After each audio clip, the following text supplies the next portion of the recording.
Hey guys, welcome back to my astrology channel. Today we're going to talk about house number 3. So do check out my other videos where I explain exactly how the stars are aligned when you're born. Okay, let's talk about house number 3. As I mentioned earlier, this will always be house 3. No matter what number is sitting right here, this is a Kalpurush Kundali. So we have house number 3 sitting right. So we have 3 number here because Kalpurush Kundali, the Mercury is always a ruler of house number 3. So we have 3 here. I wanted to explain it to you in that sense that you will always have the impact of Mercury whenever you're looking at your planets in house 3. But third house is always going to be this house. So let me explain to you what house number 3 is.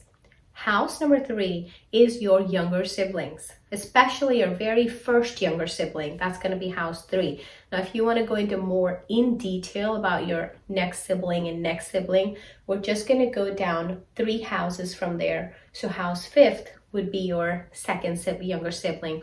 Let me go 3 houses down. House 7 would represent your next sibling. But overall characteristics of your younger siblings, you would pretty much see from your third house. But yes, to go more into detail, you would go into the next and the next houses to get more details on that. So younger siblings, house 3rd represents your hard work. How hard do you work in your life? Okay, it represents media. Okay, so if you are related to media, or if you have some stars here that or if somehow this is connected to your 10th house, which is a house of work, you could perhaps do well in the media related professions. And we have to look at your chart to tell you that. This is also the house of communication, the way you communicate. If you watched my previous video on house 2, which was about speech, this is about communication and how you actually communicate. Your communication skills. Maybe when you talk beautifully, and that is seen from house 2. But are you able to get that point across to the other person? Do you feel confident when you're talking? How are the other people perceiving you when you are talking? Are they talking over you because they don't see you as being confident, etc.? So your self-esteem can kind of be seen by the way you're talking from house 3. Other things you see from house 3 are your courage. How courageous are you, okay, in taking initiatives, in going out and doing things? How courageous are you on the inside? And that will go along with your speech, with your communication skills.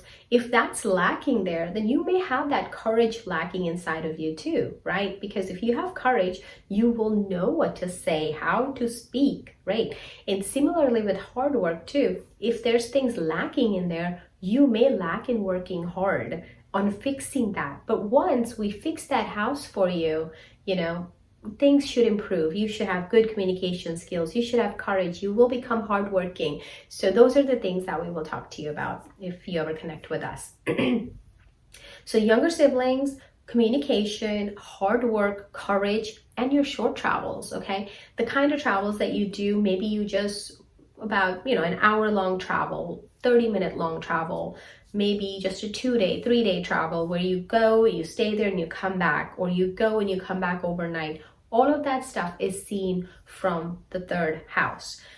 Also from 3rd house, you can see your older siblings' oldest child, because that's how we connect. Your older siblings are seen from house 11, and then this is the 5th house from there, so you can see their older child. Maybe you have a really good connection with your older siblings' oldest child.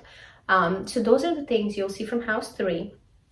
In terms of your body parts, it represents your right shoulder, your right part of the neck, and then your right arm and your right hand.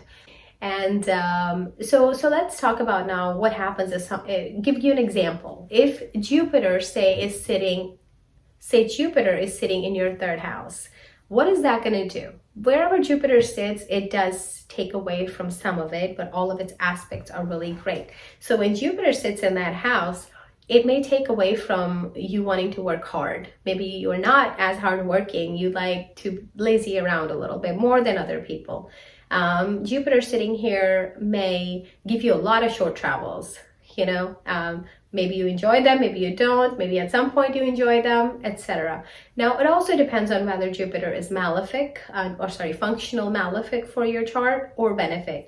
Since Jupiter is a natural benefic, even when it becomes a functional malefic for your chart, it will only do a certain amount of damage, but it's not going to be as malefic as some of the natural malefics turning more malefics can do. So I hope this was a good explanation for house number 3. Reach out to us if we could help you more.